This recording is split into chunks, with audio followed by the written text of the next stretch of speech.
We analysed just over 3.2 million opportunities that represented $37 billion worth of pipeline during the whole of 2022. And that data came from 364 different businesses, all B2B, but working all sorts of markets in all sorts of geographies and working different verticals and different size deals as well. So hopefully we're going to share some of those insights with the community today. And of course, you won't be surprised to hear that the influence of intent scoring is on the likelihood of deals closing is a key part of the insights that we found. Welcome to Revenue Insights. Every week, we'll be joined by revenue leaders from some of the most successful and highest growing companies. Together, we explore how they built their revenue teams, the journeys that they've been on, and the lessons they have learned along the way. Revenue Insights is brought to you by Ebster. We're a revenue intelligence platform designed to help revenue teams to build more pipeline, close more deals, and retain more customers.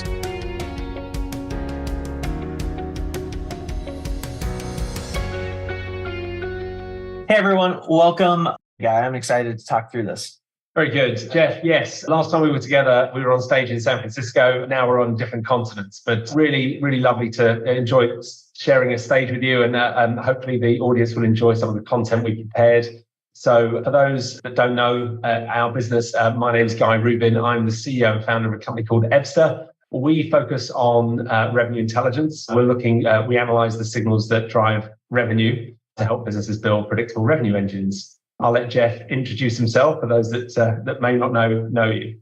Yeah, Jeff Marcoux. I am the CMO with Bombora, and our company, our business is intent data and helping understand what businesses are actively researching so that you can take action against that with your sales and marketing and many, many other different kinds of activations. But definitely, excited to dive into this whole new world around efficiency and why understanding and bringing these two things together is so critical. But I know you all recently did a report, some key things here. I'd love to touch on that because there are some super interesting findings in that. Yes, well, thank you for setting that up, Jeff. We did recently produce a report in conjunction with Pavilion, and really a fascinating report. It's the third year in a row we've done this. So we kind of see the data pacing from year to year. And each year we get access to more data and we're able to go deeper into the information. So for anyone who's interested in taking a closer look at this report, it's available for download for free, and we'll circulate a link after the presentation. So what did we analyze and why was it so interesting? Well, we analyzed just over 3.2 million opportunities that represented $37 billion worth of pipeline during the whole of 2022. And that data came from 364 different businesses, all B2B, but working all sorts of markets in all sorts of geographies and working different verticals and different size deals as well. So hopefully we're going to share some of those insights with the community today. And of course, you won't be surprised to hear that the influence of intent scoring is on the likelihood of deals closing is a key part of the insights that we found. So let's jump straight in. It's fair to say that 2022 was a challenging year.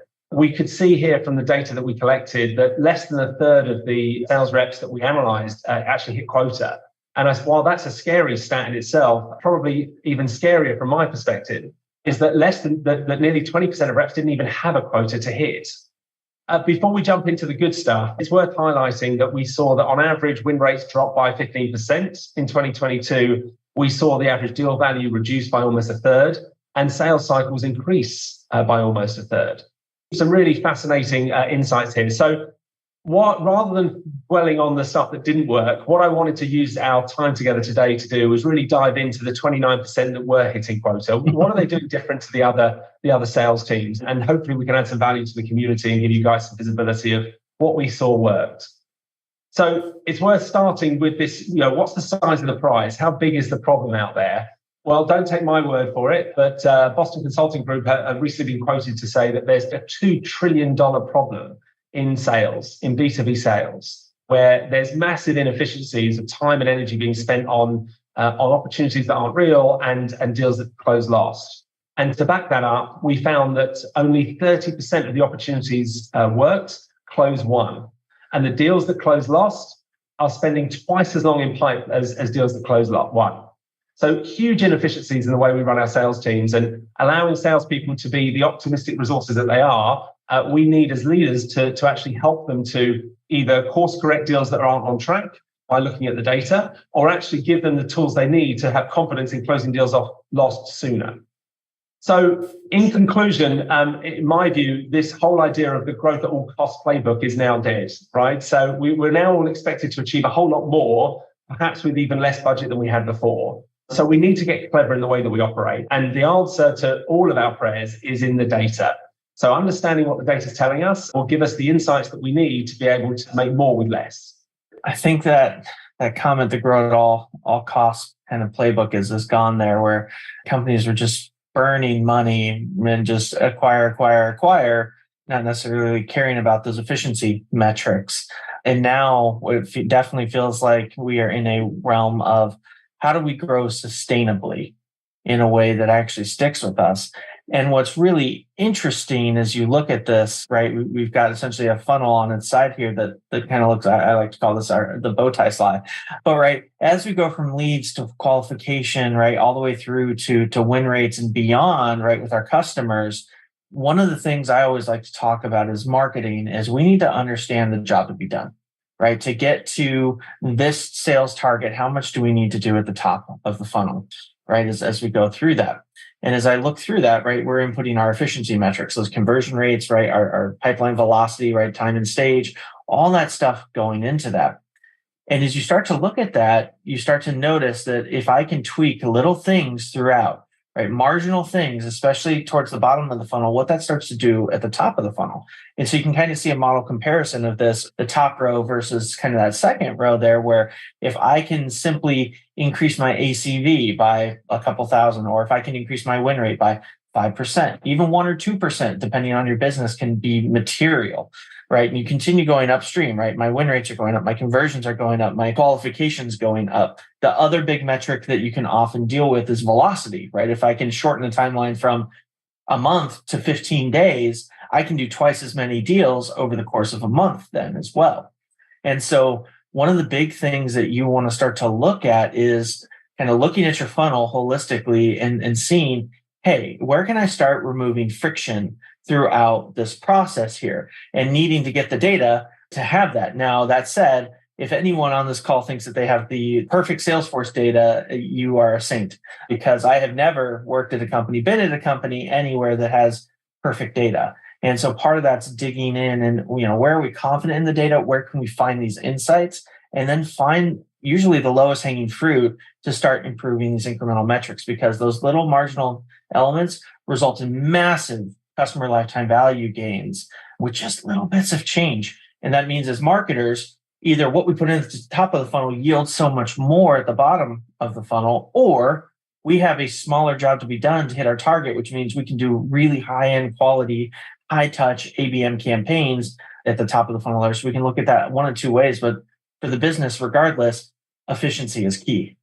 I agree with everything you're saying, Jeff. And I think what I love about this graphic is it highlights that we don't need more at the top of the funnel. This isn't about more leads. This is about small incremental improvements can have exponential results. We all have the leads that we have, right? What we need to do is really understand the signals behind those leads to know which ones we should be doubling down on and really investing resources into, because they're likely to give us the best results. So I love this graphic. I think it's a great one.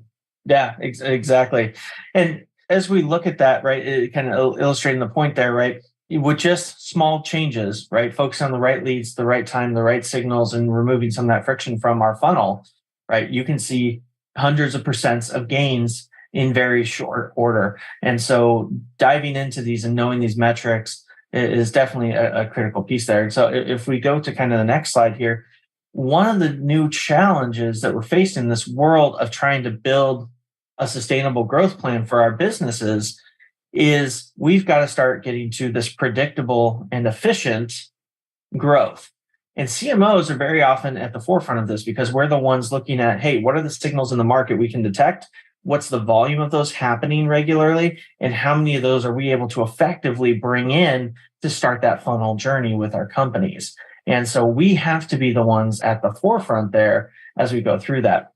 And so if we go to the next slide here, what's interesting is just kind of this old way and the new way. What's also funny, I was just reading a post on LinkedIn on very often presenters, right? People on LinkedIn will say the same things over and over again. And it's how do you say that in an interesting new way? But the other reality is we still haven't always gotten these messages through us. We're still struggling with a lot of these different things. Like, right, are we focused on the volume and cost of those leads, right? We're trying to bring those in versus on the velocity and the capacities of our team, focusing on our pipeline coverage as opposed to cost of acquisition, right? As you start to kind of go through these different elements of looking at things like, hey, we need to start looking at what's that payback ratio, looking at that lifetime value, reframing the way in which we think. A major credit card company that uses our data actually uses this to say, hey, when I can spend the same amount for these two businesses, but this business, its potential lifetime value to me is 10x this one.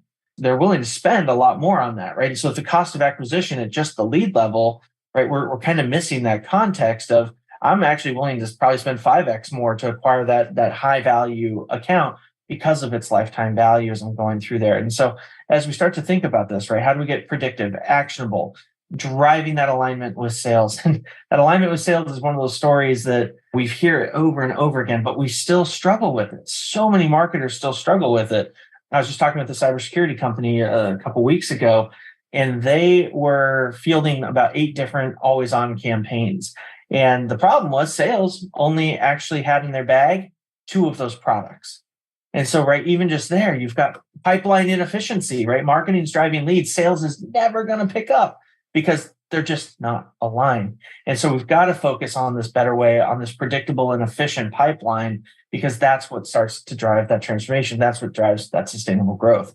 I think once marketing knows the influence of different types of leads on revenue, the CMO is so well placed to help and educate the other heads in the commercial side of the business to become more data-driven.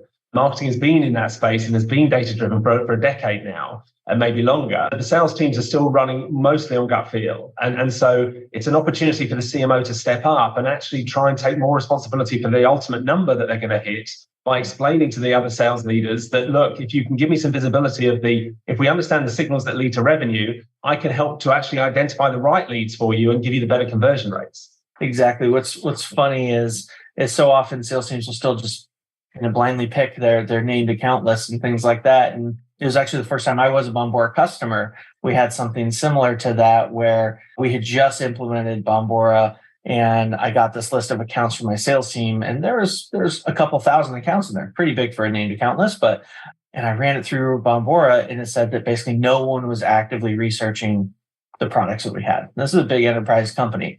And so I think it was 11 out of the thousands of accounts that they had given me were actively in market. Well, with a sales cycle of like 12 months plus, you're probably not actually going to be successful and hit your sales number. So I remember kind of gulping and be like, all right, well, I'm all in on this Bombora stuff. And I brought a new list of, right, it fit the ICP definition, but it was not the named accounts from the sales team. I said, hey, these are the accounts that are actively researching what we have to sell. If we go with this list, there are only 11. We're probably not going to hit our sales number. Let's focus on this one where they are doing that active research. And lo and behold, it was the first time we hit our sales target in 5 years. And so getting those signals right and listening to them, right, being that data-driven approach, sometimes you feel like you're taking a little bit of a risk, but it's also, we know the data, right? We trust that data as we start to dig in there. So you're spot on with figuring out those signals. So what's interesting on this is, as we kind of dive in, right, is one of the things we need to start to do is take a look at what is driving that velocity. What are the key levers that we can identify? So looking at things like, hey, if our win rate improves by X, right, if there's an intent score that's higher than 60, if this campaign actually drives more velocity through our funnel, when they request a demo, we're actually going to win more. When we're able to get our economic buyer to a certain stage throughout that, right, we're going to see that conversion rate from this stage to that go up. And so as you dig in here, every company, there's a lot of similarities, but there's also nuance where your business is your business. And so you'll need to dig in and start to look at what are those critical things that really move the needle. Some common ones that we know are that they're showing intent, that you're properly multi-threaded, right? You've got multiple people on the account that matter to the deal cycle. But when you bring them in, which we'll get to in a little bit, matters pretty greatly there. And then what are the key actions, right, et cetera, as you go through those different pieces. But every business, it's going to be nuanced, but there's a lot of great kind of takeaways on this to give you some ideas of where to look. But that's also where having the right kind of analytics tools that can draw this out for you is really key. We're starting to see now is CMOs taking a more productive or proactive role in engaging with the other commercial heads to say, look, I've done my job. We've identified the ones with the highest intent. We've marketed to them. We've got them top of the funnel. We now need to make sure that you're as multi-threaded as the system tells us you need to be to maximize the chance of this winning.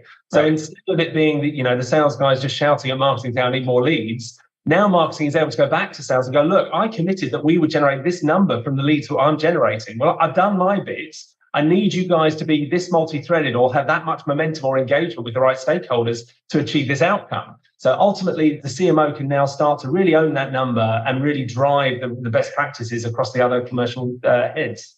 If we kind of go to the next slide here and we build this one out, it's what's interesting on that is we're also seeing this trend where marketing's riding through the sales funnel more, right? Where they're actually helping sales get multi-threaded. So, in this example, right, we need to find the right ICP and the right personas.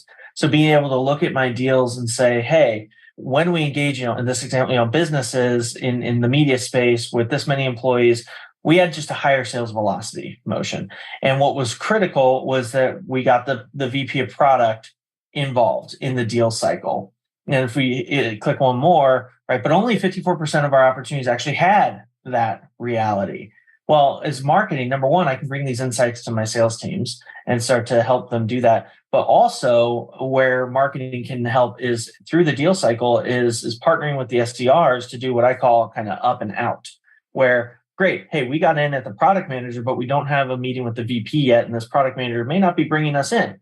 Well, I can use marketing resources and ad targeting at the ABM level or SDRs to try to get a meeting with that product VP, right? Or they can be working these other personas that are there with the goal of trying to advance that. So yes, the seller's working it through the normal motion, but that doesn't mean the SDRs and marketing can't continue to expand out. And another new trend that we're seeing is actually comping SDRs on multiple meetings in the same account, not a get the first meeting, move on, but that when we're working together as a cohesive go-to-market team, we continue to work these accounts out because we need fewer of them if we do it right, if we do what the data tells us to do.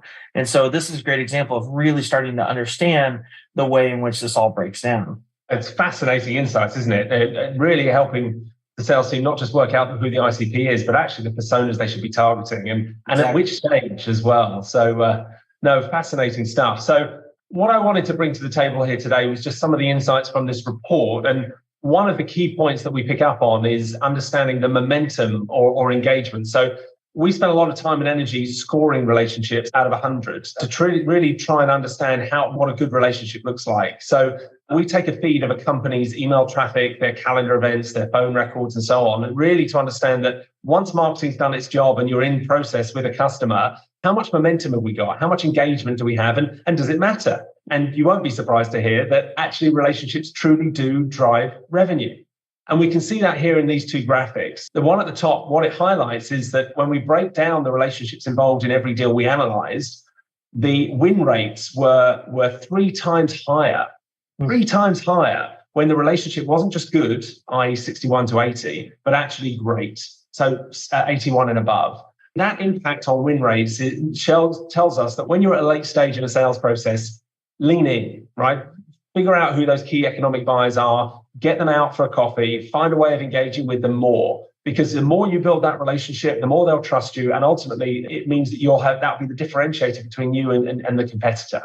That's what's funny with that is we all used to hear golf used to be right the realm in which you would do business and build relationships and things like that. But at the end of the day, it's just people want to know and like who they're going to be doing business with. Are you a good person?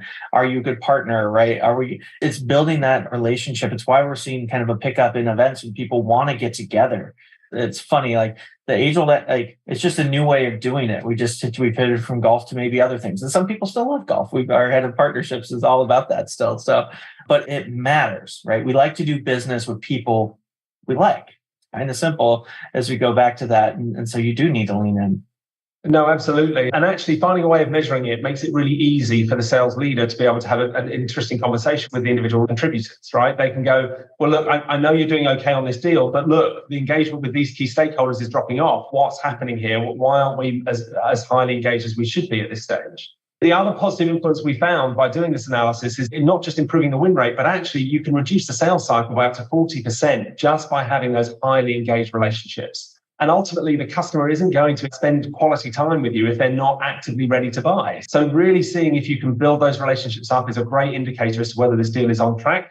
And it's a great way of keeping the time to close as short as possible. So one of the other stats we spent some time on was really having a look at the impact of being multi-threaded on the win rates. Now, this was interesting because the results were not consistent across all the different types of opportunities. And so you can see here, we broke it down between small, medium, and large deals. The key here is that there's a sweet spot. And for each business selling different types of products into different geographies and so on, they'll have a slightly different sweet spot. But the beauty is the data exists in your business. So by finding out how much momentum you've had on deals that closed, won, and lost, and how multi-threaded you were on those deals, we do this type of analysis for every customer when we take them live. And so in this example, if we look at the medium level size deals, we can see that when you've got eight stakeholders actively involved, that maximizes the win rate for this particular example. A number of questions come out from these conversations. The first one is obviously, well, does it just keep getting better as you get more people involved? And unfortunately not. You very quickly get to a point where you've got decision by committee, and almost always that decision becomes a no because it's risk averse. So be cautious in getting too many stakeholders involved. But as a general rule, if you're up at 3 or 4 stakeholders, if you can increase that by 1 or 2, you're going to win. But it's not just about multi-threading. It's about understanding which stakeholders you should be engaged with at different stages of your sales cycle. So again, we do this analysis over the last 12 months worth of deals. And it's not unusual, for example, to find that getting the economic buyer involved at an early stage isn't necessarily the quickest route to winning.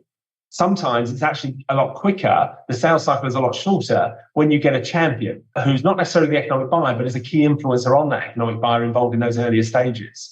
So really trying understanding the DNA of the deals that you're working on will help you to coach the sales team to have the optimal outcome and ultimately allow the marketeer in the business, the CMO, to sit back and go, come on, guys, you're not engaging with the right stakeholders in these opportunities. And therefore, these leads that we predicted is going to achieve this outcome aren't going to achieve it if you don't do what the data tells us. I love those two insights here, right? There is a point of diminishing returns on number of people involved, but then if you're an executive, we've all done this, right? If you're a leader, we've all done this where, hey, we have a problem, go research it, someone else, right? While I might be the person controlling the budget and the ultimate decision, my team is the one doing the research as you go out there. And so I love, right, the data kind of supports those types of things, and getting those insights is so key in knowing when and where to engage. What's interesting too is the pretty squiggle lines here on the right. That's actually what we conduct for a lot of our clients. It's called historical buyer's journey analysis, where we're actually able to go through and we look at, hey, we normalize your deals. Hey, I won a deal in October and I won one in December. Well, what was happening 6 months to both of those, right? Before in 18, right? We can look up to 18 months backwards in time as to just what was going on. What were they researching? We're seeing this enough as a pattern. I wouldn't say that it's written in fact yet, but it's a working hypothesis we're testing. But there are typically at least 2, usually 3 distinct research phases happening inside of most businesses where, hey, they're doing the early research. And what they're researching then is very different than what they're doing in the middle when they're identifying vendors and when they're identifying vendor selection. And the problem is, right, when they're doing vendor selection, you're typically towards the very end of the funnel. You're not going to have enough time to build those relationships, to get multi-threaded if you're getting in at that state in time. And so when you start to overlay the research behaviors with the personas, now I'm able to start putting in place the right kinds of campaigns. Hey, we see they're showing research on these early activities. We know the people in our deals who are typically doing this are product managers. And then, oh, great, we're kind of getting to the middle of the identifying vendor stage. I'm going to start targeting, right, the second group of people and start warming them up. A good example when I did this myself was in the BPO space. Cybersecurity would always come in and they were often, right, either they would just start to slow everything down mid funnel. And so what we determined was, well, they come in at kind of that middle funnel stage. So the stage before it, we would actually start targeting the cyber team and enabling our internal champion with, hey, here's all of our security compliance information. We'd actually start targeting them with, we won, CISO of the year, or, here's our different qualifications, because what we were trying to do was warm them up prior to getting in the deal. And so you can build your marketing campaigns and your sales campaigns to overlay these 2 points of information together. Do I have the right people? Are we hitting them with the right message based on where they are in that purchasing journey? And you can actually know what they care about. What are they reading about? So as you start to overlay these, the magic starts to come to life there. No, I think it's huge, Jeff. I think the idea that marketing starts and stops, at the top of the funnel is old world. And I think what you're highlighting here is once the company has the data to understand which personas they should be engaging with, marketing has a huge role to play in warming up the right stakeholders for the next stage of that sales cycle, especially the more complicated and longer sales paths. I think marketing's a key role. And it just shows that really the commercial side of the business is really just one unit. We categorize it in different ways from our perspective, but the customer doesn't care which department they're engaging with. They're engaging with your brand. Exactly. And knowing what they're researching, right, is really key, right? That timing, as we were hitting on there. So digging in and being able to say, okay, hey, actually they're doing research on business process automation, or these three things together is actually, when we're seeing this, right, automation testing with DevOps and digital transformation combined, our win rate's even higher. And so you're actually able to start to dig in and understand these insights, and also kind of look at a forecast of how long does this take? Are the deals bigger? Are they smaller? And now, even on the marketing side, we can make business decisions and say, you know what, although the deal cycles take longer, the deal sizes are much, much higher, right? And the velocity per day is that much greater when we focus on this cluster of things that we're working on versus a single topic versus no intent. And the other part that we start to do with our customers on those no intent, they're researching something. So now we want to go figure out what that something is, right? It's a blind spot we have. And so we can start to look at, hey, what are our blind spots? And then where do we start to place our bets? And now you start to, again, overlay all these different components. I know when these signals are true, right? They're showing intent on these things. I know these are the people I need to get involved in the deal. And then I can start to really build out those different campaigns, all from the perspective of a data-driven analysis, not just opinions, which I think is really key. It's fascinating because intent was new to me 6 months ago, and I've obviously gone on a journey with you guys on the impact. But it's amazing to think that what insights you're able to glean and the impact knowing this information it can have on a company's business. Well, if you click forward one more, what's also really interesting here, right, especially in the current climate, I think I haven't been to a keynote yet that hasn't mentioned, you know what, it's time for you to go revisit your target account list. It's time for you to get more focused. And so actually, if you go back one real quick there, right, there's a lot showing intent on one topic, but around where I'm seeing in my best win rates, my highest velocity, right, dollars per day, it's only 320 accounts. So number one, it's not a big ecosystem for me to target. So I can do a nice high ABM motion on that. That also gives me the ability to do that reverse funnel and say, is this enough to hit our sales goal? Or do I need to go downstream into that next bucket, right into the next bucket as you're going through those different components? And so again, you're actually able to start to size and scope your markets based on what you really think is attainable. And then the next piece on this, and we can go ahead and I think it's one click for building this one out. It's what's interesting on this is now what campaigns do I flight, right? I've got 3 different campaigns here. I can look at, hey, what's the volume of impressions that we're reaching, right? How long does it take from when they're put into the campaign to when we get that first meeting?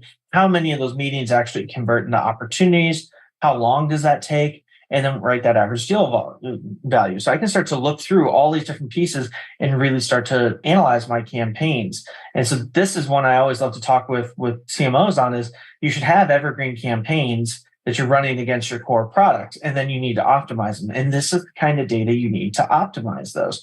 And so I'm able to turn around and say, okay, hey, well, now I can look at the content we're using, et cetera. We can tinker, right? I can say, great. Hey, when we involved this case study, our pipeline and velocity improved by this. Or when they went and looked at this page, we saw an opportunity conversion do this. And so I'm starting to also understand the campaign journey that I need to bring these people on and which campaigns are going to yield the best for what we're trying to do and to build that relationship, right? So that's, again, you start to overlay these layers of depth. Like one layer is amazing and you start to get going on it. And then you add in a little bit more complexity over time and you can really turn this into a predictable, efficient engine. Fascinating insights here. And it shows that it's not just one signal that you're looking at, because while the time to opportunity on that last campaign is obviously a little bit longer, the average deal values are just so much larger. So yeah, really understanding those metrics is everything.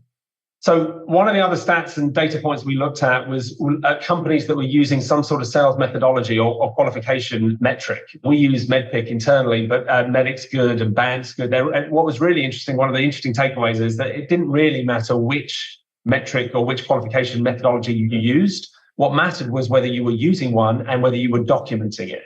And when we started to look at the data, we could see that the top performers were 4 times more likely to complete that qualification process inside the CRM. And so we've actually built a little widget that sits in the opportunity record. It just automatically captures and makes it easy to kind of drop down menu, select your MEDPIC as you go. But we also saw that the impact of, instead of doing it in your head, but actually writing it down, having it in the system, the win rate went up over 3 times. So I'd very much encourage people, if you're not already doing that, it's one of the quickest ways of having a positive influence on win rates. A quick anecdote on that one. We stood up what we call pipeline counsel internal at Bombora for this very reason. Was when people have to write it down and report out on it, our Salesforce data has never been cleaner. And you have a lot more confidence in it because you know the health of the deal. One of the things I love about it is you start to go down this road and the documentation of it. It also enables the business to offer more help. Sales, like sales leadership, finance, legal can get involved earlier in deals to help the seller be successful. But if they don't know any of the details, they're flying blind. And that's how everything comes in last minute. It's chaotic and nobody wants that. Everybody wants to win more. And so I love it, right? As you start to dig into that, simply documenting. No, absolutely. And so the first thing we do with a customer is we'll go back over the last 4 quarters and try and effectively traffic light all of the individual contributors, all of the individual reps, to try and understand, the green, ambers and reds. And there's all sorts of data points on here. I'll let you talk to it, Jeff, but fascinating insights once you understand how they're pacing. Part of it, right, is we know where you get new reps, they need to ramp, et cetera. Sure, that's all fine. But how do you start to understand who's actually moving the needle? Why are your best reps the best reps? Is always that question. How do I clone my top 2 reps? Well, data helps us, right? The delivery of how they do their pitch and things like that. Sure, there's the human nuance to it all. But the data also helps answer a lot of those questions, right? Like how are they using our qualification criteria? Where do their leads come from? What level are they engaging, right? Do they have enough people involved as they're going through that? Or their deal sizes, maybe they're pitching too small, right? Et cetera, as you start to go through those different things. Now, what's also interesting too, from a marketing perspective, is over time, I may not want to actually round robin my leads out to all of these different reps. I'm going to want to send, we're investing these dollars into acquiring these opportunities for our sales team. And over time, frankly, you might want to look at that and think, I think if we click on more is a good kind of example. It's like, I might choose to say, you know what, I'm actually going to give these to my top sellers because that's how we're going to get the best efficiency. That's how we're going to get the best sales as we go through these, and not really give them to the other people there as you go, your bottom performers. Now, it's a little controversial as you go through that, but hey, if I can spend, for every $10,000 I spend to drive, X number of opportunities, if I know that I've got a 50% better chance of winning that business because it's assigned to one of my top sellers than my lower sellers, that's just a business decision as you go through that. Now, another thing that I've done before is having a 3-strike rule too, because very often marketing leads get left behind, they're not followed up with. And so another thing you can do is say, hey, if you actually don't follow up with these things, right, if you're not doing the actions that we're asking you to, we'll give you 3 chances, but then you're not going to get any more leads from marketing because we're going to give them to people who want to follow up with them. Now, if the lead's bad, give us that feedback so we can do better next time, right? And having the analytics to have that feedback loop is critical, but inaction is not an option. And so you start to kind of look at this and say, yeah, I want to route my leads to my best sellers where we've got the best chance of closing. But also as marketing, we can't always, ignore the bottom reps, but you can put rules in place that then kind of limit that as you go through there. I agree. I think the challenge most businesses have is they just don't have this level of visibility. They just don't understand which reps are performing, where are their strengths, where are their weaknesses, are they pacing quarter on quarter in the right direction? Do they need more or less coverage to hit quota? And this should be table stakes in 2023. You should have access to these in real time, and it shouldn't take months to get this up and running. This should be in place within weeks of making a decision to move this way. Exactly. We hit on this a little bit earlier. It's just how do you identify where the friction is in your funnel, right? And so how do I see when we lost things, right? By stage, when did we lose the most? Okay, great. We lose the most in solution, and we seem to spend the most time in that stage. And so what this enables you to do is actually dig in. And I usually use my product marketing team to do this kind of work of what does sales need? What kind of collateral? Is this a legal hang up? Like what's going on here that's making this last longer, or that we're getting to a no as you go through there? And marketing and the business can then surround the seller and saying, we've identified a friction point. This is where our funnel's leaking the most. What do we need to do to plug that? And then you work to the next one. And then to the next one. Because as you're able to start digging into that, you can really start to impact what you're putting at the top of the funnel. Like one of the analyses that I did one time in a business, what we found, there were 3 key things. There was number 1, this lack of account follow-up, which surprising enough is pretty common across a lot of businesses, just sellers not necessarily following up or having the thing to follow up with, right? Another engaging reason to engage as you go through that. Second was they didn't put the product on. They didn't have enough detail in their discovery call to know what they were actually selling, right? The solution side of that. And then the third was time and stage. And a saying that I've used a lot is, stale is not a status in Salesforce. Like why is a deal going stale? Why is it sitting here so long? Because time is that enemy as you go through that. It gives your competition more time to get in and win, and it also gives them more time to disengage. And so you want to kind of think through those different things, but having the ability to see it gives you an idea where to start looking. Yeah, look, ideally, you're going to lose the majority of your opportunities in the earlier stages. The problem is that people are incentivized to create opportunities. And so they look at opportunity discussions and discovery almost through rose-tinted glasses. And they create that opportunity perhaps, and they haven't really qualified it properly. We talked about the qualification metrics like MedPick earlier.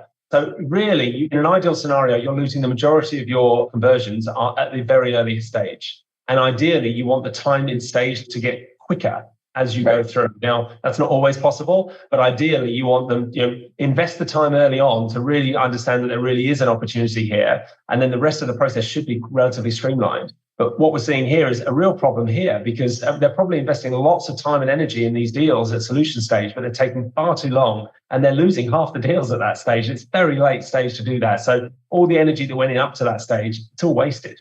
Exactly. This is just an illustrative example of kind of what we're just showing there, right? Of, hey, when we add these kinds of, when we add these personas, when we've got their engagements at this level, et cetera, we can actually see the things that move the needle to make it shorter and increase that conversion. And so we're able to start to look at that and be like, great, we need relationships. The VP of product's got to be in there, right? We completed MedPick. You actually know the tactical items to now advise your sales team on, or how marketing can support that. And just say, hey, check these boxes and you're going to close more deals faster, which is the goal of every company and every sales team, right? And so we know the levers to pull, and now sales managers and go-to-market leaders can advise everyone on what we need to do to really move that needle. Just look at the difference in those time to move lost and time to move to proposal. It's just so much more time is going into these and energy into these opportunities that just aren't real. Exactly. So bringing all of that together, what I wanted to one of my final slides today was really just to look at how you can bring together the propensity or intent data that you get from people like Bombora and the relationship engagement scoring that we've gone through this exercise of really trying to understand and codify what a good relationship looks like.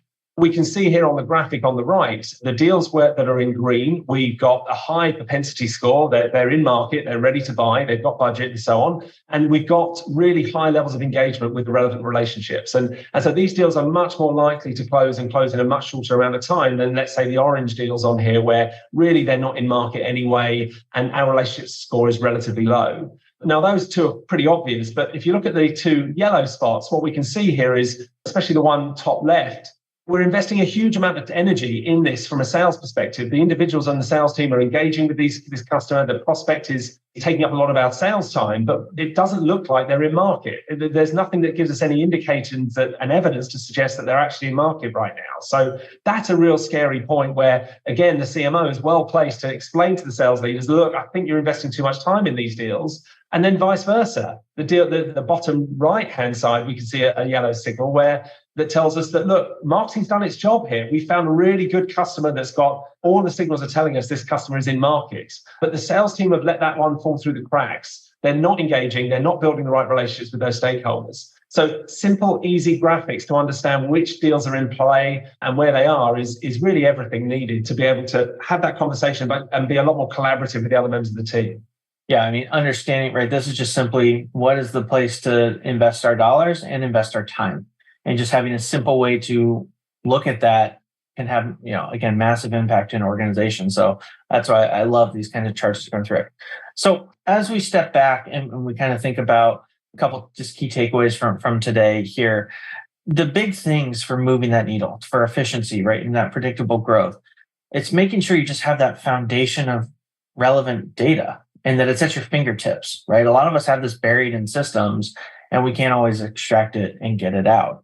Another one is really kind of looking at how do you measure, right, just that velocity in that pipeline. So I know where to place my bets and I can look at that and say, hey, if we do these critical functions, we're going to see higher conversion rates. We're going to see more dollars per day coming in. And as a marketer, I can also say, these are the campaigns, these are the accounts we should really spend our time and efforts on. Additionally, right, we hit on the factors of things like relationship, intent. Right? What are the things that actually move that needle for us? And being able to, number one, identify them. Number two, begin to put our action plans against them to start to drive that into just our ways of working and our ways of engaging, right, marketing and sales together as we go through that. Yeah, I mean, look, when we started on this journey trying to build predictable revenue engines for our customers and focusing on forecasting, we realized very quickly that it's almost impossible to do on the raw data that's in Salesforce on its own, because all of that data has just been manually inputted and therefore it's inconsistent and it's out of date more than not.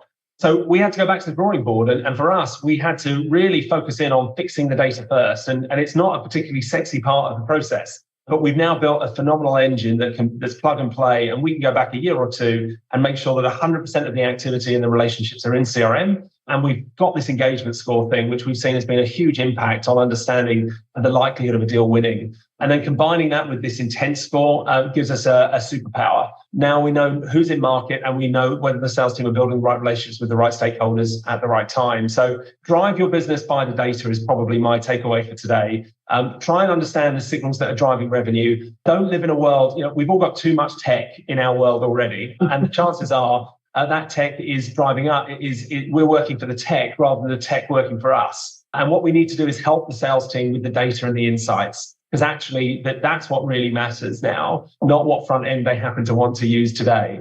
So I would encourage everybody, try and understand the data behind your business. Look at companies like the two of us, I suppose, that can give you those insights and do that analysis on the past, because the past is where the benchmarking sits. And we can use that to understand the DNA of good deals, and that can then help us understand the risk in live pipe.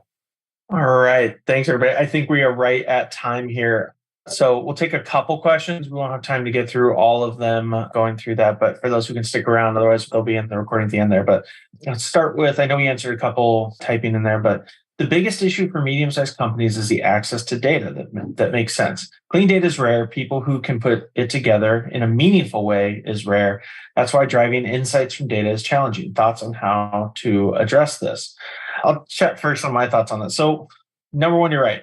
One of my favorite questions to ask is there anybody in this room who feels like their Salesforce or their CRM data is clean? And you'll never get a hand. So you have to start at the points of where the data is good. And what I've found in my history is the data is good when people get paid. So it's good at the SDR handoff to sales because SDRs want to get paid. And it's good at close one because sellers want to get paid. Everything in between is highly suspect. So always start with where you know the data is going to be good. From there, over time, you can start to chip away and look at the stages, right, all those different elements of the funnel and velocity. But you can make a lot of great initial inferences from those two clean points as you go through that. That's at least where I started. Guy, I would love your thoughts on that one. Yeah, well, once we realized, bear in mind, we've got nearly 500 customers now on our platform. And once it became apparent how important the relationships were on the likelihood of deals winning, we went back to the drawing board, as I mentioned earlier, and built an engine that's able to trawl through the email traffic and the calendar events within the business, not just people that have a Salesforce license, but actually everyone who's customer facing, really to draw out of the mailboxes all of the different contacts we've been engaging with. And we give each one of those relationships a score out of 100. And that's an engagement score that shows you how much momentum you've had. So when we're analyzing deals that have closed in the past, so when we onboard a customer, the first thing we do is we go back 4 quarters and try and give you a breakdown of how much momentum you've needed with different stakeholders at each stage of the sales process. Once we do that, we're able to show the customer what the DNA of a good deal looks like. And so the answer is that you actually do have the data, it's just in the wrong place. And so if you can take the intent data from vendors like Bombora, if you can look at the relationships that you've been engaging with in the deals that you've done over the last year or two, and understand how much momentum you need with different stakeholders at different stages of the sales process, you're able to really do the analysis that we talked about. And I think, I agree with you, Jeff. When we go into a customer before we've done this analysis, usually you've got the opportunity progression stages might be okay, and the win rate, the day the deal closed, is good as well. You can't even rely on the date that you opened opportunities.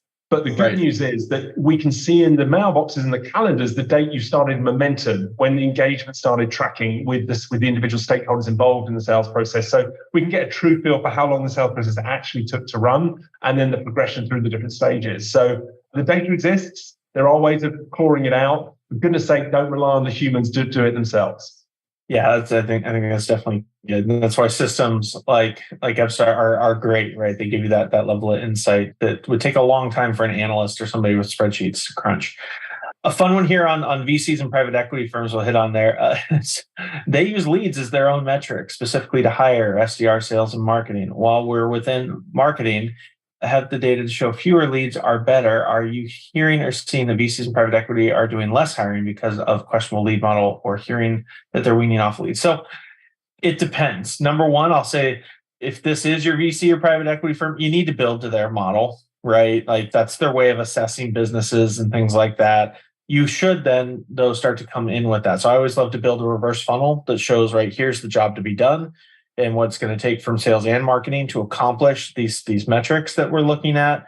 It's where I've used Bombora previously to say, here's the total addressable in market right now and what that has averaged over time. And then if you can start to bring in all these efficiency metrics as well, it shows you're actually caring about the pipeline stage to stage. One of the reasons that they lean that way is it's a consistent way in which they're able to measure a business, because most businesses don't have these kinds of models, these kind of metrics that they can be optimizing around. And so for them, it's at least a steady baseline that they can measure all of their portfolio against. So you need to build for what they want, but then over time, I would focus on educating them, right? Bringing them kind of to that next level as you're taking your business that way, because driving revenue efficiently, right? This getting away from this grow at all cost is where they're all looking now, right? They're looking at profitability and recurring revenue as keys to multiples there. So they are going to start to see it differently, but they're still in that initial kind of, hey, we should align to what they're asking for right now. Got any thoughts on that? I agree with you. Ultimately, you have to deliver them the numbers that they're looking for. But ultimately, everyone just wants outcomes. They want results. Everyone's got access to all the different tech in the world at the moment. But the key question is it effective? Because actually, what really matters is, are we working for the tools, or are the tools working for us? When we dive into it, we find that actually what really matters is the intelligence, and not the brand of the tool that you happen to be using. So I'd encourage you to have a real think internally. Everybody on the webinar, really start to work out, are the tools you've got, are they effective? Are they having a material impact on your ability to win and win faster? Or are they just another set of tools? And that's what we're finding in the market. And ultimately, the outcomes, that the evidence will help them to your VCs or PE houses to evolve their models. Right. So, help these people. And ultimately, the CMO community have got a phenomenal opportunity to lean in and become that, ultimately, the future CRO, and actually help the leadership and the board understand the signals that actually drive revenue. Perfect. All right, have you also analyzed data with your customers' partners to understand partner pipeline? So this is a really interesting lens. We have a customer who's doing this. I can't say who right now on it, but a very large data and a software analytics company. What's interesting on this is they're actually now starting to look at this data in context of partners aligned to deals and the propensity model of winning and lifetime value with partners aligned to them. It's a different dimension as you start to dig into that. So what they're finding on that structure is that similar to sales reps, there are certain partners that you'll win more with. They're more efficient, right, for all kinds of different reasons. And so this is a big deal for major companies with channel programs, right, ecosystem programs, Amazon, Microsoft, et cetera, and all the way downstream of, hey, if I'm going to connect you with a partner, do I win more? Do I win faster? And with certain partners, the answer is yes. And other ones, the answer is no, obviously on that. So it's a different dimension, but it's kind of viewed as the same almost as sellers there. Yeah, again, it all comes back down to that relationship, doesn't it? If the partner has a close working relationship with the customer, then simply a nod in your direction will give them a lot of comfort and a lot of confidence to work with you. If the partner really doesn't have that relationship, it's like LinkedIn, right? If you're looking for an introduction to someone, it's always difficult to know, did they meet them at a conference 5 years ago, or actually are they working with them every day at the moment? So I think partners, from our business perspective, for example, we expect 30% of our new business revenue now to come through partners, and our conversion rates are 3 times higher than when they're coming through a partner channel. Whether that information is recorded in system is key. So again, start gathering the information on it first, and then we can start to prove out the value of partnership models. But I know it took us about 18 months to activate our partnership community. And so if you're halfway through that, and darkest hours before the dawn, I encourage you actively to keep going. Partnerships really does work. You've got to get the right partners and connect with me offline, and I'll tell you all the war stories of all the things we did that didn't quite work out. I think we got time for one more here. Relationships as marketing interactions, SDR, sales engagement, touches with accounts, or all of it, any single touch point, no matter what the area is. So a couple different views, and Guy, you probably have a unique perspective on this given the analysis you all did. But so Forrester did a study not that long ago that showed that for the winning account, typically in a deal, they are having 27 touches per contact on that deal. Now, those touches, right, you do that math really quick, looking at the numbers that we had here of 10 contacts plus, 10 going over that, you're having hundreds of interactions with these companies. But then if you also look at the buying journey now, a lot of that's happening without the vendor. I think this latest stat I saw, 17% of a buying cycle is actually spent with vendors, not a singular vendor, all the vendors are looking at. And so multiple touches matter. It is the combination of marketing, SDR, and sales. And that can be right. That can be everything from content to ads, right, to calls, to event touches, et cetera. But there's also the human nature of actually feeling connected to someone, which is a little harder to measure. But that's some of what Epson and Guy was talking about there, of being able to do that. Of what is that relationship score as you go through this. Guy, maybe you can touch on that real quick. Yeah, I agree with the point you made. Look, Jeff, you and I have debated a number of times. Marketing has a role to play, not just at the top of the funnel. It has a role to play all the way through the cycle. And once you've done the analysis and understand which stakeholders we're going to be engaging at the next stage of that sales process, marketing can do a job there. They can start warming up the guys, the CISO that's responsible for the security review, or the finance director that's going to be doing the legal review. There's a huge opportunity to shorten the sales cycle and improve your win rates just by blending the sales and marketing function together. And so Ebster's superpower is all about measuring relationships from a human-to-human relationship. And what Jeff does with the Bombora propensity and the scores they have around the likelihood of willing to buy means that you can start blending those two together, and you end up with a superpower. And we talked about that earlier in the presentation. So yeah, lean into all of the data points you have. The marketing and intent is hugely valuable. Relationships and engagement score is also hugely valuable. And when you get those two on a graph, you get a whole nother dimension of what you're actually looking at. All right, well, I think that does it for time. We're going over there a little bit, but some good questions coming in there. Feel free, our contact info is on the screen there. I'm sure neither of us, I can already speak for Guy, we wouldn't mind a ping or anything. If you've got follow-up questions there, this will be shared out as a recording afterwards. And thank you, everyone, for coming today. Really appreciate it. Thanks, Guy, for sharing these ideas with us. Thanks for hosting, Jeff. Thanks for listening to Revenue Insights. If you want to learn more, subscribe to our newsletter, and we'll deliver every episode straight to your inbox. If you have any questions, feel free to connect with us on LinkedIn. Our links will be in the episode notes. See you next week.